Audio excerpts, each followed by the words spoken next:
Welcome back to the Neon Arrows podcast. We're so excited to be here today.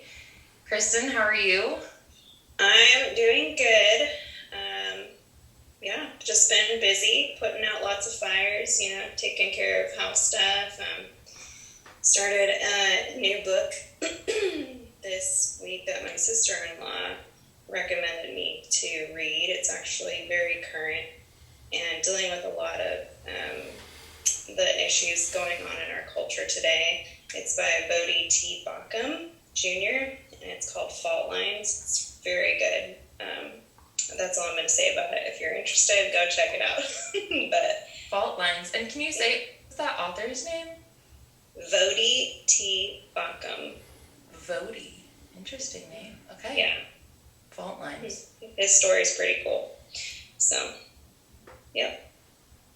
Thank you. And today we have with us Mark Price. Hi, Mark. Hi, how are both of you? We're good. Good. It's a beautiful day where I am. I hope it's beautiful where you are. Yeah, it's Tennessee, rainy, humid day. Ah, but it feels good. in other words, a nice one. Exactly. Yay. Okay.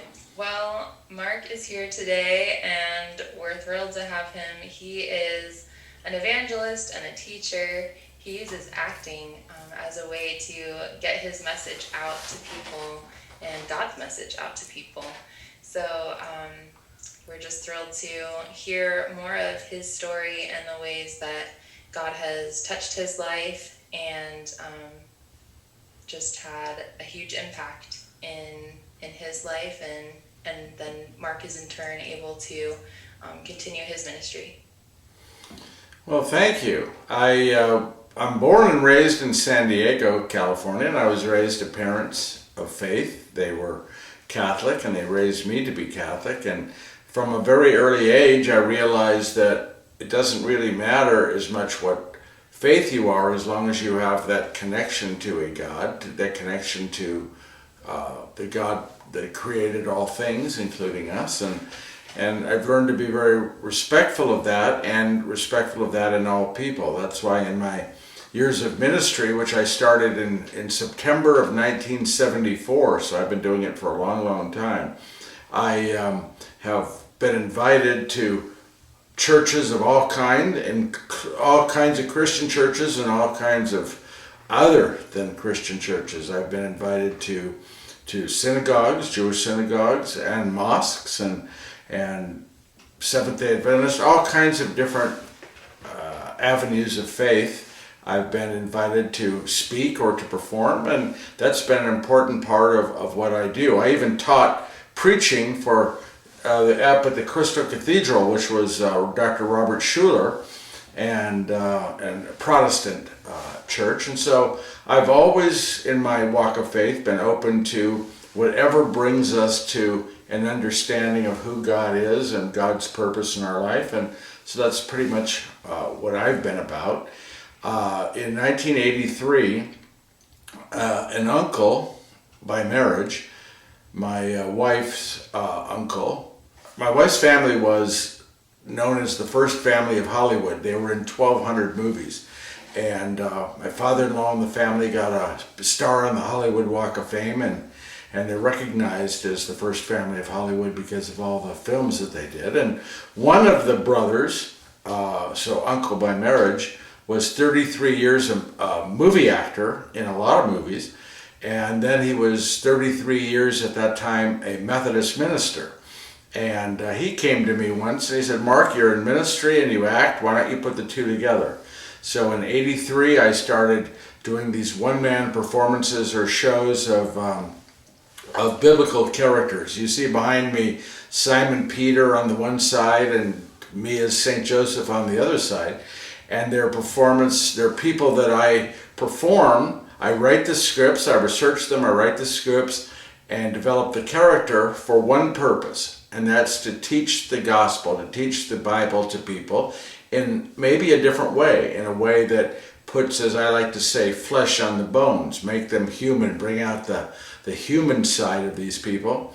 Because I truly believe now, I believe then, that the real message for us is when we take these people of our faith down off the pedestals and see them as human beings just like us, with the same kind of challenges, the same kind of joys and fears and hopes and dreams that we have, they had, and yet they were able to rise above all that the world threw at them and serve our God, our Lord and Savior. And so this is, to me, what the message is. And when we see them as human beings, I think we can better, in our own lives, understand God's call for us and then how we should respond to that call. And so that's what I do. I use my acting for that purpose, to really make these people from the scriptures real, tangible, touchable, likable, not likable.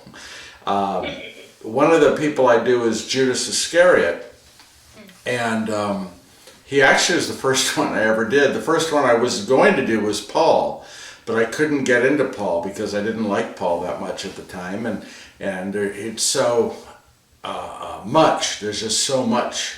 Half the New Testament is Paul. It's the letters of Paul, or he's of course a big part of the Acts of the Apostles. So Paul was a little bit big for me. Plus, as I said, I had little problems with him. And but over the years, and it took me 20 years, but finally I did Paul, and I also now do Paul, and I love Paul.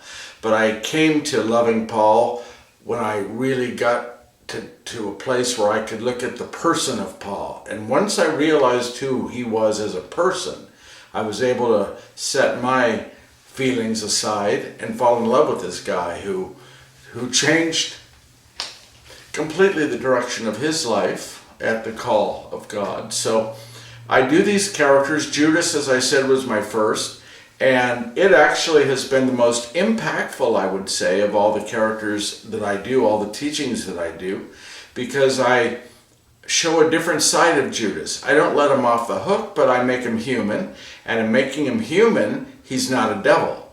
And it's easy for us to say, well, Judas, and doing what he did, he's the devil, so I could never do what Judas did. I could never be like Judas because he's a devil, and I'm not a devil.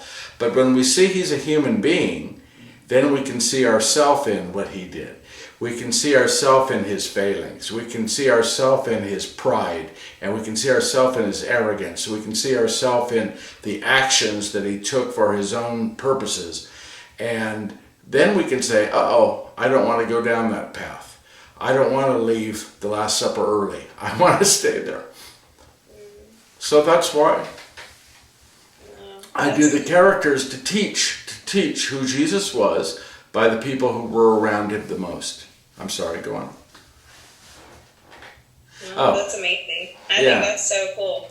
Yeah, and so you know what I did when I wrote Judas, and this came, my hero, one of my heroes in the faith was Bishop Fulton Sheen, who's now being considered for sainthood, actually.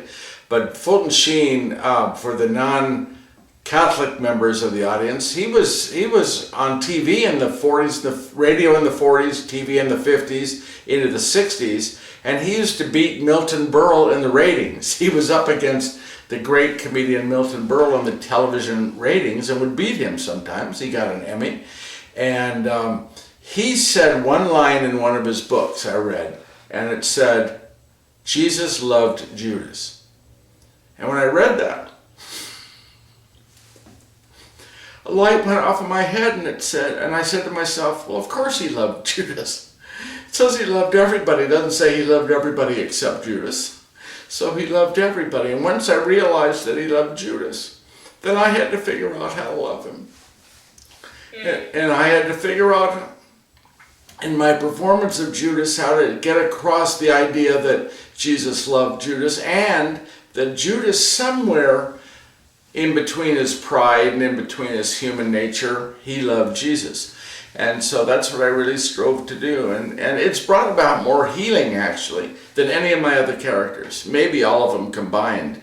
Because when I do my performances, after the performance we have questions and answers, so we go back and forth. And with Judas, it's wonderful because it allows for questions and answers about about suicide and about where the church stands on suicide. For example, I'm old enough to where my church, the Catholic Church, did not bury people out of the church if they committed suicide, did not bury them at a Catholic cemetery if they committed suicide. That suicide was held in such a low esteem that if the person who had died was a victim of suicide, they just would not bury them, and they would also say flat out that person is going to hell. And when I perform Judas and we get into conversations and discussions and Q&A about suicide, for example, free will also we talk about, people will say, my uncle committed suicide, or my brother committed suicide, or my so-and-so, and I've been beating myself up for the last 30 years, the last 40 years, because I'm thinking, what could I have done more? And then somebody, some priest or some minister or some nun said, and they're going to burn in hell for eternity. And I'm saying, well, I could have done more and kept them out of hell. And so people have been beating themselves up and feeling very, very guilty.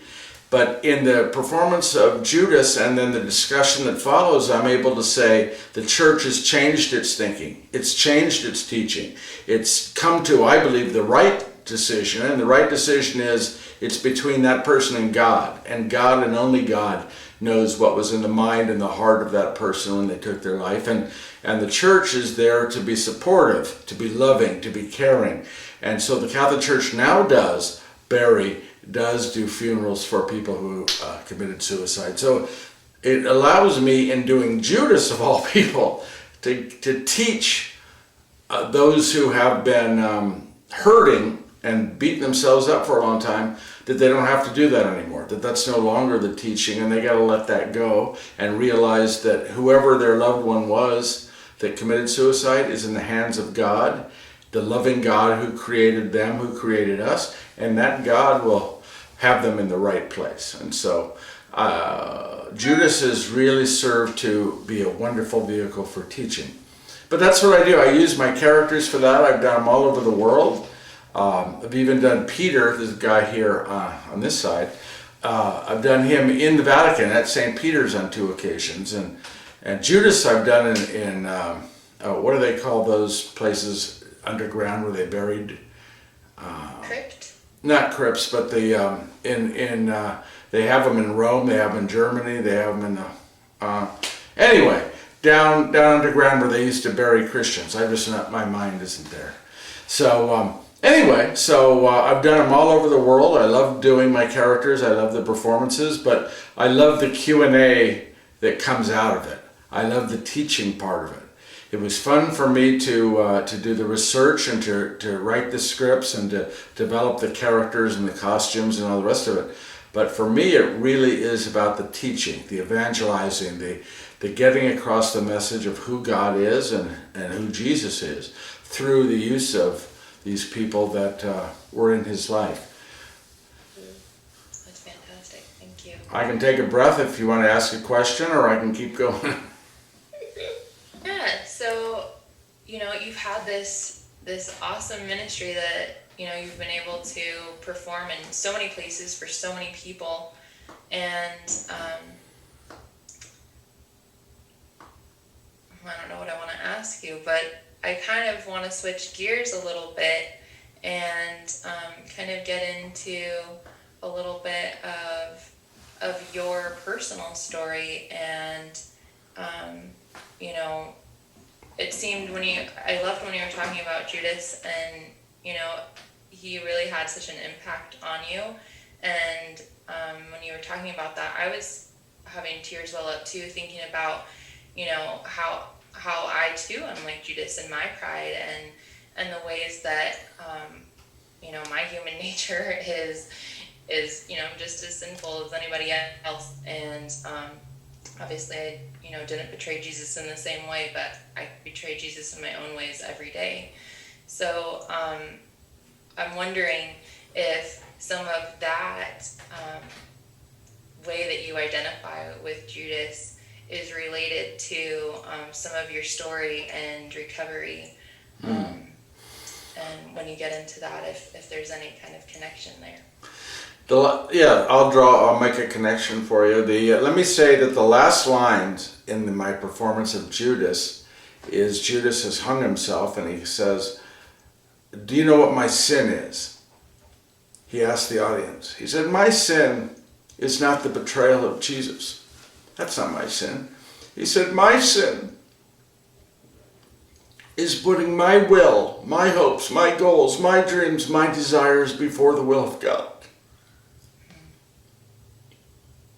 My sin is what is making what I wanted more important than what God wanted." And then my Judas says, "Even to this very day, I cannot drop to my knees and say, 'Jesus, please forgive me. I'm sorry. Please forgive me.'" He says, "My pride gets in the way." We human beings, and this is why I bring them down to the human level, because it's when we really see these people on the human level, as I said earlier, we see ourselves and we can grow from it. We can learn from it. We can, like you just said, we can say, what are the things in my own life that keep me distanced from God, or that I do to betray Him? The story of Paul, when he talks about the thorn, are you familiar with that? When he talks about he has a thorn, he has a pain, and we don't know what it is. He doesn't tell anybody what it is. He just talks about the pain. And when I do the performance of Paul, I have him address it. My Paul says, and I haven't forgotten your question, I'm bringing it together. My Paul says, "Do you know why I did not tell you of the pain? Because I did not want you to know." He says, "I wanted you to know I had suffering, I had pain, and I wanted you to know how I dealt with it, how I dealt with that pain." And see, what I believe Paul was thinking was, if he said to you and to me, "Well, I had this headache, or I had this stomach problem, or I had this," then we would say, "Okay, well, when I have that problem, then I will do this." But I think what Paul was trying to tell us is, no matter what your problem is, maybe you can do what I did. And what Paul did was he prayed to God to take away the pain, to take away the suffering. And then he says this, he says, "But when I had the suffering and I realized God was not going to take it away, then I prayed to God that I could keep it. So that every time I hurt, every time I felt that pain, every time I felt that suffering, I would be reminded of the suffering that Jesus did on the cross." And so what Paul was giving us really was a remedy for how to deal with the pain and the suffering in our own life. And yet we humans, we spend our times trying to figure out, okay, wonder what it was that he really had. I mean, in my studies, I probably read 500 different things that some minister or some theologian said. This is what it was. And I don't know why we can't just say, he didn't want you to know. He wanted you to look at your own lives and figure out how you address those pains and suffering in your own lives. So back to your question. The concept of Paul's look at our own lives and the things that the world does to us. The world beats us up in all kinds of ways. The world beats us up emotionally. It beats us up physically. I was doing pretty darn well until 2009. And in 2009, I had this major heart attack. And that major heart attack led to a bunch of heart stents put in me. And then that led in 2013, 14, and 15 to major strokes, where I had to teach myself to walk again. The left side was paralyzed. I had to teach myself to talk again. And I remember being in the hospital bed, and I can't move anything. I can't talk. But my mind is going through my scripts, and I say to myself, well, if God has given me my memory so I can remember my scripts, maybe I'm not supposed to check out yet. Maybe that's just His way of encouraging me to stick with it, And so the other thing that I've done, and this has really helped me with all that I've been dealt with over the years, and again, we've all been dealt with, is I pray. Again, back to one of my heroes of the faith, Bishop Fulton Sheen, he used to say, pray an hour a day. Pray an hour a day. Just like Jesus with the disciples in the Garden of Gethsemane tried to get them to pray, and Peter was falling asleep, of course, and Jesus says to him, "Can't you give me 1 hour? Can't you give me 1 hour?" So when I was 11, I heard that, and something inside said, "Pray." So I've been praying pretty much an hour a day since I was 11, and I've stuck to it pretty well. And when I was in the hospital this last time, on October 11th of 2020, I had a rollover car accident. Somebody ran me off the road inadvertently. I oversteered when they cut me off and rolled down the side of a hill down here in Mexico. And turns out I broke my neck, every vertebrae in my neck, and so my whole neck is now fused. I can't turn my head more than that, and there's a lot of pain associated with it. I have limited movement in the neck. Plus my hand my family was told they were going to probably cut off my hand, but they just cut off parts of it and literally rebuilt the whole hand. They rebuilt everything, and I'm starting to get some kind of movement in the hand, but I don't have some fingers anymore, or bits of fingers. And when I was in the hospital, and I was really 4 months, I was a month in intensive care and then 3 months associated with therapy. And I remember in my bed, hospital bed, trying to pray. And I couldn't even remember the Our Father. And I've been praying the Our Father since, I'm a little kid. And when I finally was able to pray the Our Father, I realized, well, God is still with me. I'm not gone yet. There's still hope. So the two things that I take from God and count on every day is that connection through prayer, that communication with God through prayer, which really is not a difficult thing. It's called talking to God, communicating with God. And I believe that everything we do in our life is how we talk to God. So it doesn't have to be sit down and recite prayers, but how we live our lives, how we act out our lives. And the second thing is, through that, we have hope.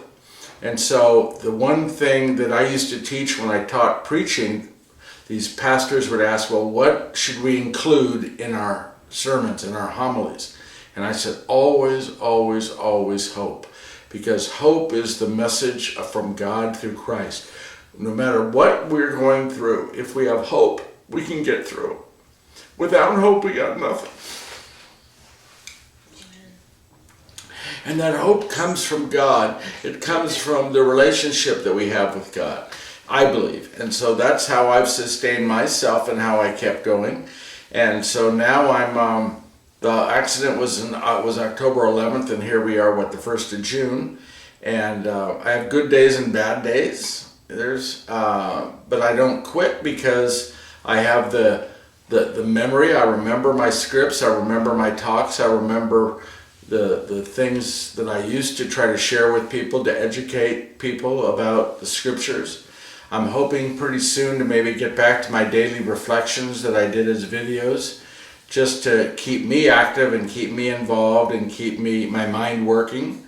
But I still have issues like Paul. I have issues that cause me problems that I have to deal with, and I keep, like Paul told us to do, whenever those things are bothering me or interfering with what I want to do or trying to do, I say to myself, this is nothing compared to what Jesus went through. This is nothing compared to that pain, that suffering that this innocent person was put through. And so I'm able, with that belief, that understanding, that hope, to keep going every single day. And I don't think that I could as easily if I didn't have faith, if I didn't have that solid faith. A good friend of mine the other day actually shocked me, and he knows me fairly well. And he said, I thought you'd give up.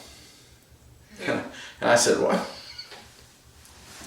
That's like an anathema to me. I don't know how to give up. I believe that God, who created everything, we have to respect and appreciate that we were created by God, the creator of all things, and that creator loves us. And that creator expects us to respect the life we were given. Even though that life may not be as comfortable as it once was, maybe we're not as happy as we once were, maybe things aren't as positive as they once were, but we still have to be respectful of the life that God gave us and respectful of the life that exists around us. And so when my friend said, I thought you'd give up, and I said, that's not even a question. Why would I give up? I'll give up when I'm underground, and I'm not doing it. That's when I stop, and then it's completely in God's hands. But I was shocked that he said that. Yes. Did you ever have feelings of, like, because when you go through chronic pain or really difficult suffering like that, a lot of people I talk to, or from personal experience, they come to this point where they do struggle with a lot of doubt, or they do have, they can lose hope because they're caught up in the emotion or the feelings or the tangibility of pain. Was there like a struggle, you know what I mean? Like in your heart or your emotions or in your mind where like, yeah, you have hope in Jesus and like that's ingrained into you, and obviously it's like you spent a lot of time in the Word and with the Lord, and you have that solid foundation. But I think there's a lot of people, especially, I don't know, I want to say younger people, but who it's harder for them to get that hope or to believe that. Is there some, like, what was that for you that for my first question is, did you struggle at all? Like, was there a struggling? Struggle faith-wise, you're asking me? Right. Okay. And the second question, or? And if there was a struggle, like how did the Lord personally minister to you to reestablish that hope or that faith? I think the answer for me is I learned a long time ago that we're not supposed to blame things on people, and we're not supposed to blame what goes on in our lives on God, and we're not supposed to blame it on the church. I got off of that a long time ago, and I realized and have taught for many years now, almost 47 years I'm in ministry, that God does not do these things to us. God does not cause us problems. One of the things that I think is sad in our world today is we've got too many of these evangelists that are telling you, become a Christian and life will be great. Become a person of faith and you're going to get a big bank account. All your troubles are going to be set aside. And I've read that Bible a whole bunch of times, and I can't find one place in there that says that when you follow Jesus, everything is going to be great. I mean, Jesus himself was only in ministry 3 years before they gave him one of the most horrible, painful deaths imaginable, which was the crucifixion. So I've never believed that God was responsible. And since I don't believe that God is responsible for any of the things that happen, I mean, I had a lot of stuff in 2007, my wife of 20 years, we were together 25 years, but of 20 years, left me. She got back with her first husband, and there's nothing I could do about that. I didn't blame God. That was devastating for me. The heart attack 2 years later, the series of strokes, I don't blame God for those things. And I don't believe that God is responsible for what Hitler did in the Holocaust in Germany. I don't believe that God is responsible for the infanticide that's going on. I think we human beings are responsible for all these problems. And so, in our own ways. And because I don't blame God, I never had a question within me of my faith. My faith wasn't challenged. In fact, my nature was, because I knew not to blame God deep down, I knew not to leave him at a time when I needed him the most.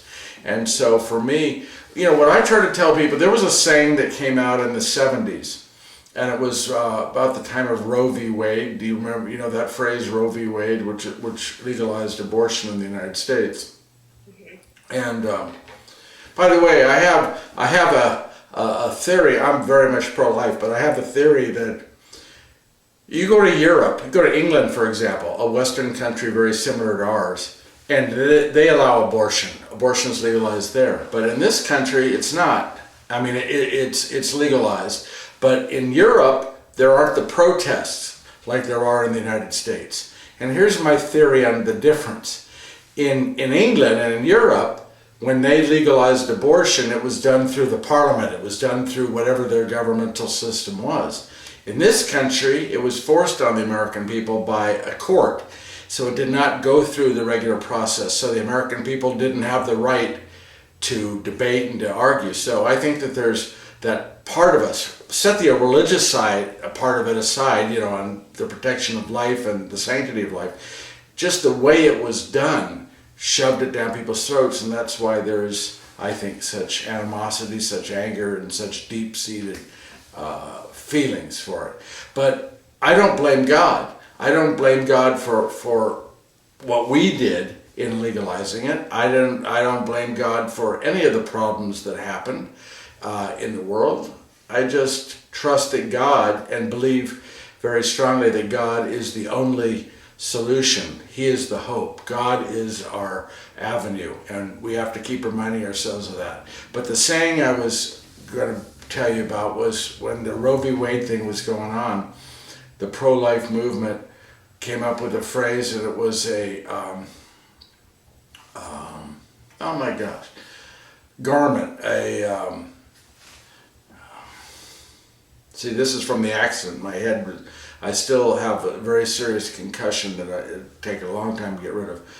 Seamless garment was what it was called. Jesus, when he was stripped at Golgotha as he was about to be crucified, one of the things that they said was his garment, his tunic, was seamless. There was no seam, which means when it was sewn, it was all sewn as one piece. And that was more valuable, not having a seam.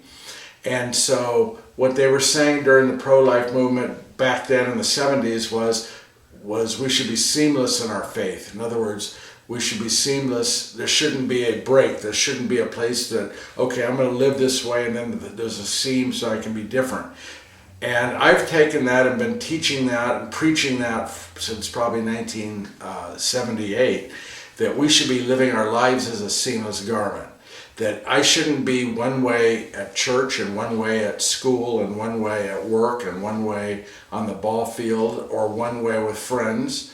I should be the same always. Seamless. We should live our life as a seamless garment. And when we do that, whenever we have problems, because there's no doubt in our mind we're not living 2 lives or 4 lives, or we're not different, that God is the answer always, and in all things is the answer. That's why when I was laying in that hospital bed and I realized that I could remember my prayers, I could remember my scripts, it was all God. It wasn't something I had to force myself to do, to reach out to God. It was just part of me. It was part of who I was that just said, God is the answer. No matter what the problem, God is the answer. And that's what we get when we live our lives in as a seamless garment, with treating every situation as being our responsibility to look to God and to serve God. So you asked, did I have a challenge in the faith? No, because my faith was never at stake. I never blamed the Catholic Church, my church. And there's a lot of things that I have problems with. The church had really bad, it did really bad things with regards to young boys and young children, but I didn't turn away from the faith because I never blamed God for that. My faith isn't in the church, my faith is in God. And that's probably something that makes me different. I never had my faith falter at all during that situation because, again, my faith is not in the things of the world. My faith is in the God who created me. So no, I did not ever falter in my faith. And I can't imagine ever doing that, especially with all I've been through so far. but maybe God. I hope I don't. Let me put in. Mother Teresa shocked the world when she died, and her book was released. By the way, when I was in the hospital with my heart attack, guess whose room I was in at Torrey Pines, Scripps Hospital, Torrey Pines. I was in the very room where Mother Teresa had heart problems when she was visiting San Diego. There's a picture of her on the wall in the room. So anyway, Mother Teresa, when she died, they released her diaries. Against her wishes, by the way. She wrote in her will, destroy my diaries. So here's a message for all of us. Don't die. Because when you die, people are going to do whatever they want, regardless of what you said. And so they released in a book her diaries. And you know, did you read the diaries by any chance? Do you know what it said? It was phenomenal. And that they existed. Huh? I didn't know that she had diaries. Oh yeah, she kept her diaries. But this is phenomenal. To me, this is why she deserves to be a saint. What I'm going to share with you. She believed, when she was a young nun in Albania, that Jesus was sitting right there, right across the table from her. They were having a discussion. And during that discussion, Jesus said, here's what I want you to do. I want you to leave your order of nuns. I want you to go to India, where my children are starving and dying in the streets. I want you to start an order, and I want you to save my children. And so she believed that Jesus was right there for a year, giving her direction on what to do. Well, we all knew that story. Anyone who knew Mother Teresa knew that story. And what did she do? She left her order in Albania and went to India and did exactly what she felt she was told to do by God.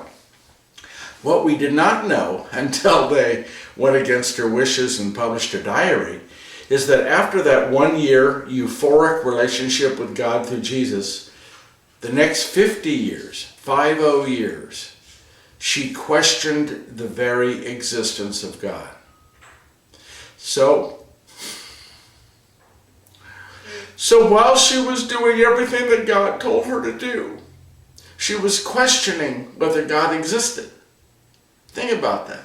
When you think of Mother Teresa, you don't think about that. People, literary people, theologians, they'll say, oh, well, it's like what St. John of the Cross wrote and talked about the dark night of the soul in his book, that we all have our ups and downs, our ebbs and flows. Well, you know, we can talk about it theoretically, but the reality is when it's happening to you, it hurts, and you don't know what to do. You're in a darkness, you're in a fog. And Mother Teresa, her best lesson, I think, for all of us, is that even when you are questioning the existence of God, even when you are hurting inside, even when you don't know, still do what God wants you to do. Still remain focused on God. Still remain focused on the things of God. And that's exactly what she did. And she was able to accomplish so many things by remaining focused in God. And so it's not about the problems we have, it's about how we deal with those problems. And I believe that the way to deal with them is never lose sight of the God who created us. That's good. Did I answer your question? Yes, it did. All right, good. Mm-hmm. Sometimes I wonder. No, it's good to hear other people's perspectives Yeah. and stories, and that's one of the reasons we do this, is because Mother Teresa questioned God, and then people like you didn't, you remained faithful in your mind. And I like the contrast of that and how you explained it. And Good. even though you feel or think like, is God real? Does he still love me? Is he still working? Wherever you're at in your heart, mind, or in that question or what you're experiencing, we can still live out our faith in however we're facing that in different ways, and being faithful. And God doesn't change. No. And I like how you said that, like God our faith isn't in our circumstances. Our faith isn't in the church. Our hope doesn't come from anything in the world. It's God alone. Mm-hmm. And I just love how you depicted that in all those different scenarios. I think you answered it very well. So. Oh, thank you. Yesterday I had some friends over, and one of the friends happened to be a Jehovah's Witness. And I don't remember how the discussion came up. Maybe it's because she saw a cross that I had on my wall. And she said, we don't believe in the cross. We don't put crosses anywhere. And I said, why is that? I asked why that was. She says, because cross is not in the Bible. And I said, excuse me.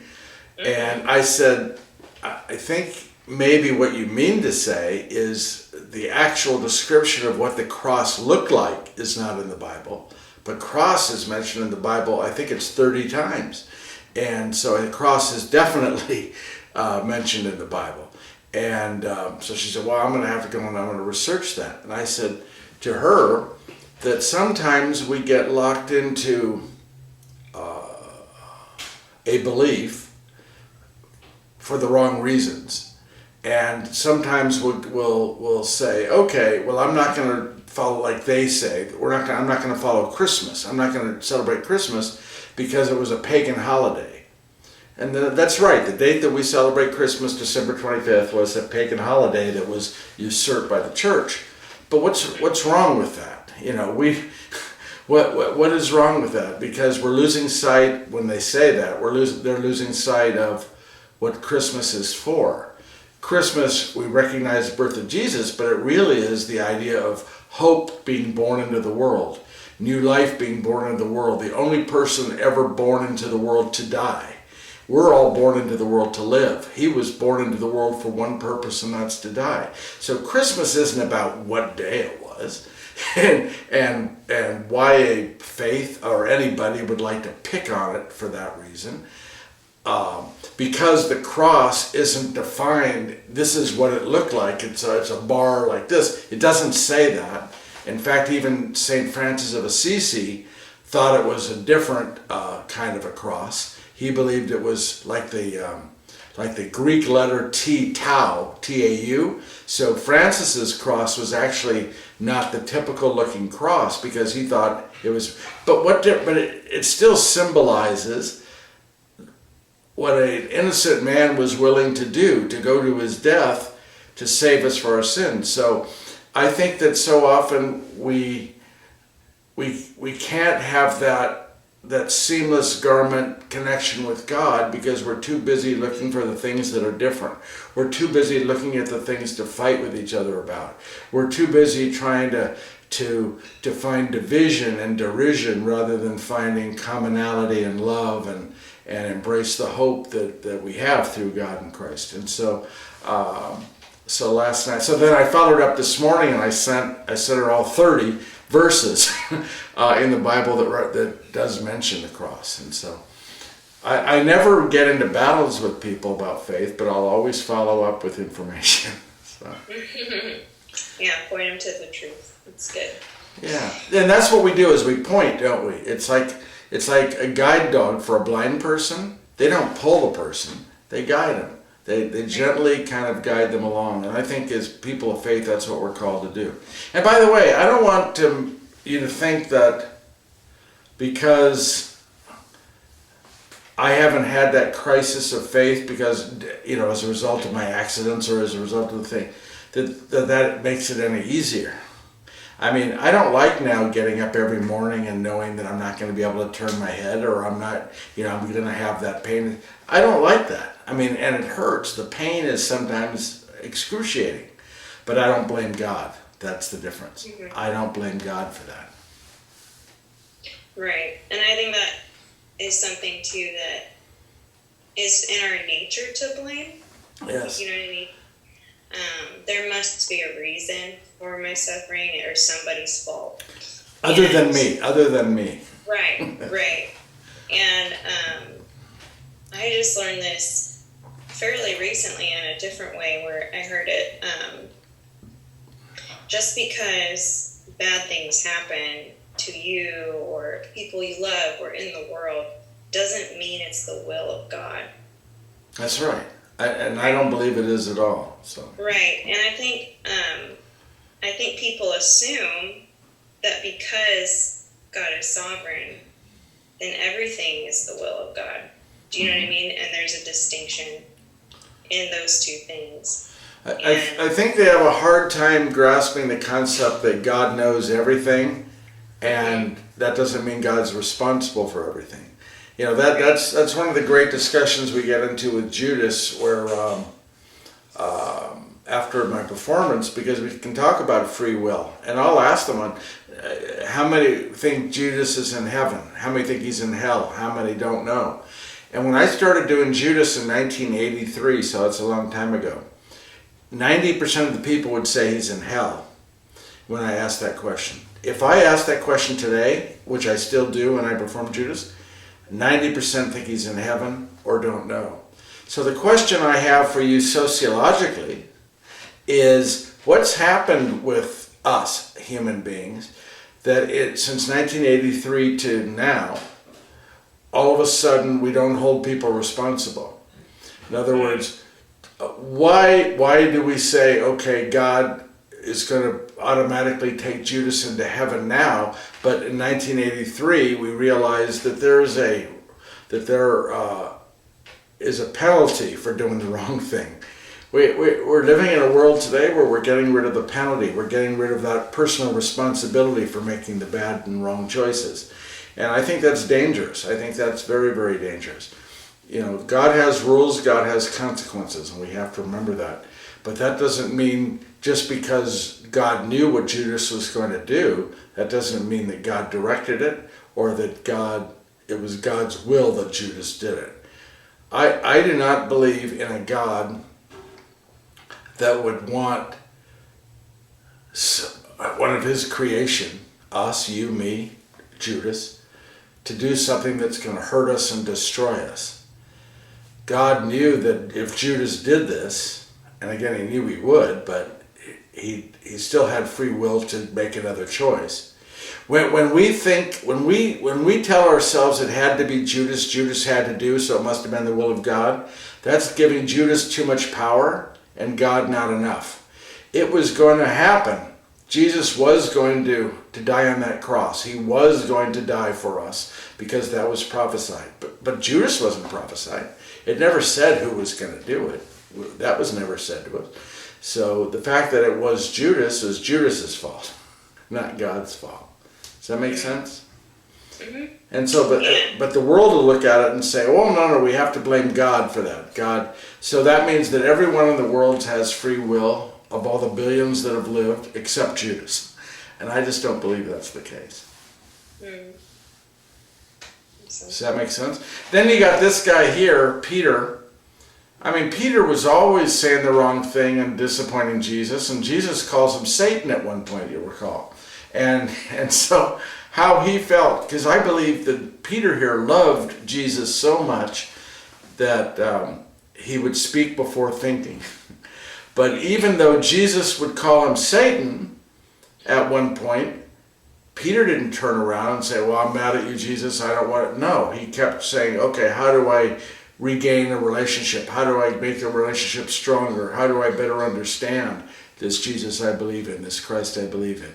And so it's that digging deep and getting into relationship that allows us, no matter what the world gives us, no matter what happens to us, it's that relationship, having that relationship and every day trying to get deeper into it, that gives us the hope to get through whatever we need to get through. Absolutely. Those are my thoughts. But I don't want, saying that, by the way, I don't want any more bad things to happen. Absolutely. So. Yeah, a lot of medical difficulty and that accident. I mean, I died twice, by the way.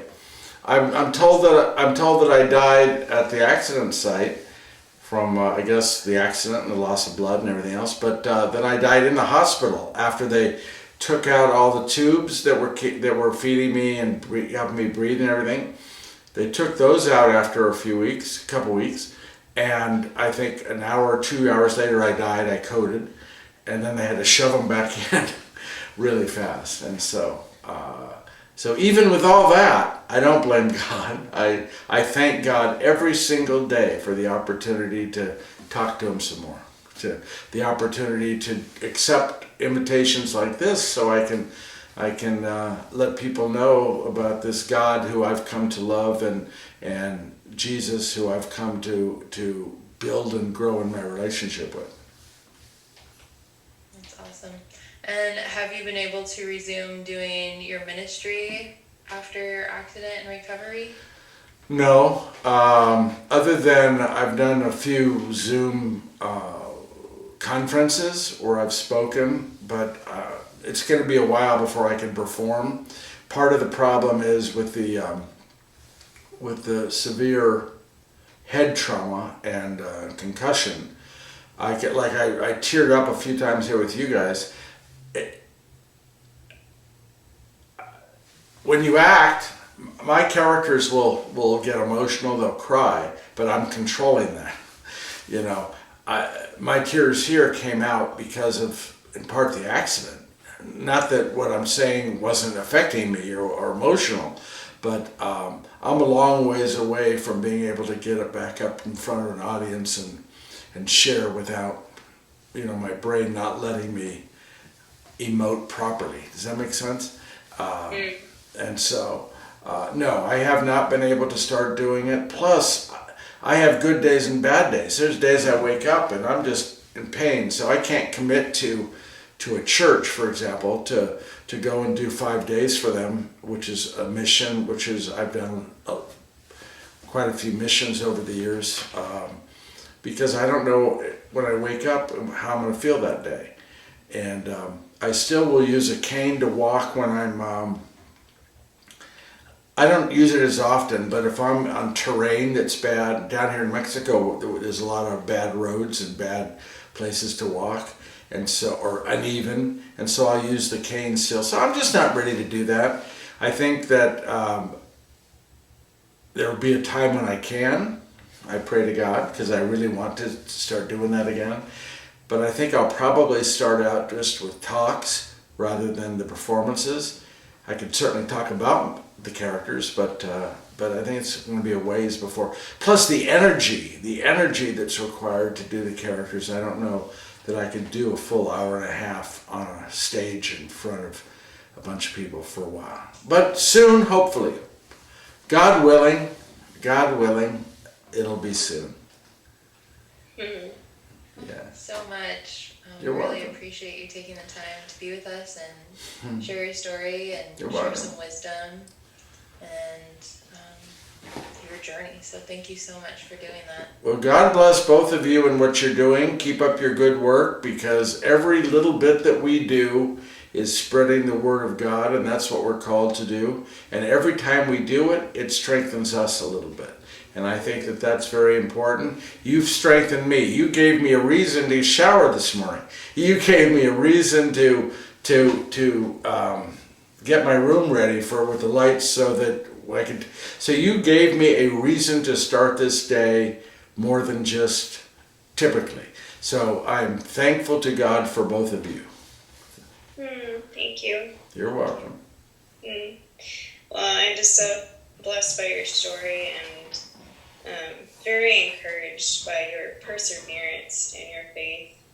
And I think it's just a testimony to how real that is. I think when you go through great suffering, so that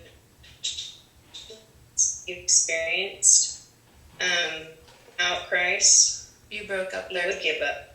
I said, basically, I'm encouraged by your perseverance, and I think it's just a testimony to your faith, because I think without Christ, we would give up.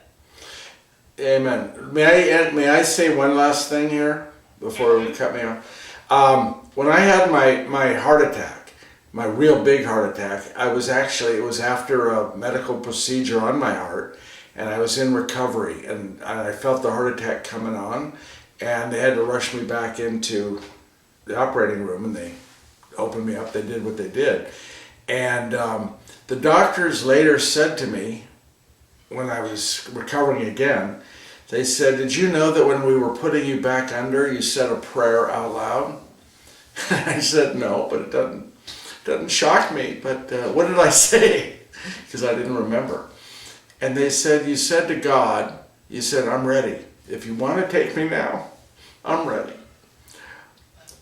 I'd rather stick around. I'd rather stick around and see what happens with my daughter. But if you want me, take me. I'm ready." Now, why is that important? Because as a person in ministry since 74, 47 years, I've been telling people that there's a God and there's a heaven. For 47 years, I've been telling people that. And I think I believe it. But you really don't know if you believe it, and like you were just saying, until you're at that place where the rubber meets the road. When you were there. That's right. So for me, as a person of faith, one of the best things that happened to me was the heart attack. Because that gave me my rubber meets the road. There was no doubt in my mind. At that point, when I very easily could have died, there was no doubt in my mind that God existed. There was no doubt in my mind that there is a place we go to for eternity to be with God. Zero doubt. And as a person of faith, I realized I haven't been lying to people. I've been honest with people. I've been telling them what I truly do believe. So, there you go. Wow. Yeah. I think there was a moment in my life where I thought I was going to lose somebody very close to me. And I can relate to what you're saying. It's like you're on your knees, you have nothing. And it's like, do you believe or not? Is God who he says he is or not? That's it. And it's a gift in a way. It is. It's a gift to have those experiences, because you're right. That's when your faith, it meets that wall. It's like, is it real or is it not? Yeah. And God meets you there. Yeah, exactly right. Yeah. So thank you for sharing that. It's very powerful. Which is another reason why I'll never turn away from God at bad times. Because A, there's no doubt in my belief in what it is, but I also know that the real hope to have a better tomorrow is found in God. So, Amen. and I believe in miracles, so maybe one day I'll wake up and all this metal in my neck will be gone. So I doubt it, but if anyone can do it, it's God. So, That is Right. so anyway, God bless you both. It's been a pleasure for me to meet you two. Yeah, same here, Mark. Very encouraged by you. Thank you. Thank you so much. Teamwork. You know what ministry is? Teamwork. It's all teamwork. That's right. Yeah, thank you. You're welcome. God bless. The most important team member. Bye-bye. Amen. Thank you. Take Thanks. care. Have a good day. You too. Bye. Au revoir. Bye. Or as we say down here, vaya con Dios, go with God. Oh, thanks. They want to go.